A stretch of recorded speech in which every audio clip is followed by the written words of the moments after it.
Près de 7 mois après la disparition du petit Émile dans le hameau du Haut-Vernay, toujours aucune trace du petit garçon. Un jeune ado agriculteur a néanmoins été soupçonné et son domicile perquisitionné sans qu'aucune preuve ne le mette en cause. Dans le viseur des plus sceptiques, l'adolescent a des soutiens. L'un d'entre eux vient justement de faire polémique.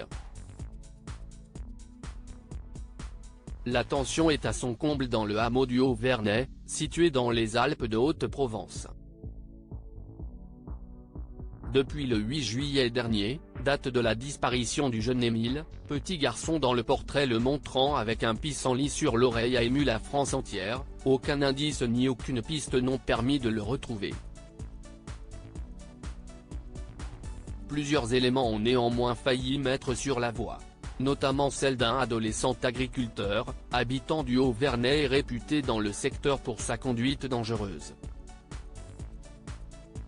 Le jeune homme de 16 ans, travaillant sur l'exploitation agricole familiale, a été interrogé par les enquêteurs et a vu son domicile perquisitionné.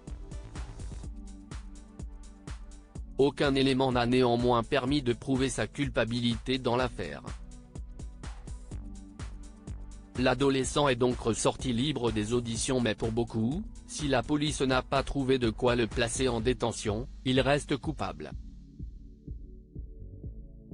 Face aux lourds soupçons qui pèsent sur lui, le jeune homme a néanmoins trouvé du soutien.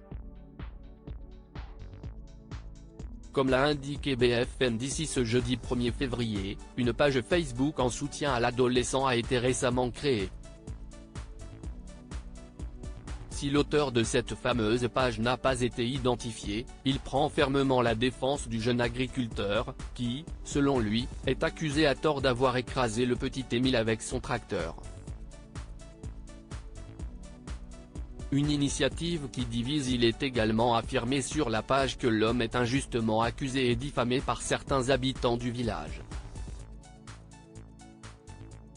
Autant dire que si le hameau avait retrouvé une certaine sérénité depuis quelques semaines, les tensions ont repris de plus belle.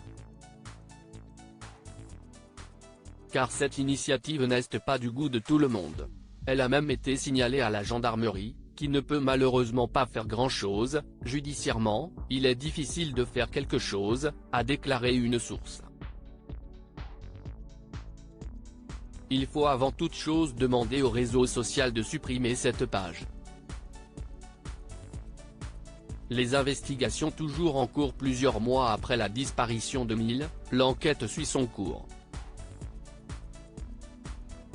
Et d'après les dernières informations rapportées, un péage de la 51 attire l'œil des enquêteurs qui analysent les nombreuses vidéos des passages d'automobilistes dans le secteur ce triste samedi du 8 juillet 2023. D'après les enquêteurs, l'analyse de ces vidéos pourrait permettre de déterminer si un individu dont le téléphone avait borné dans la zone au moment de la disparition est passé par ce péage, est-il indiqué.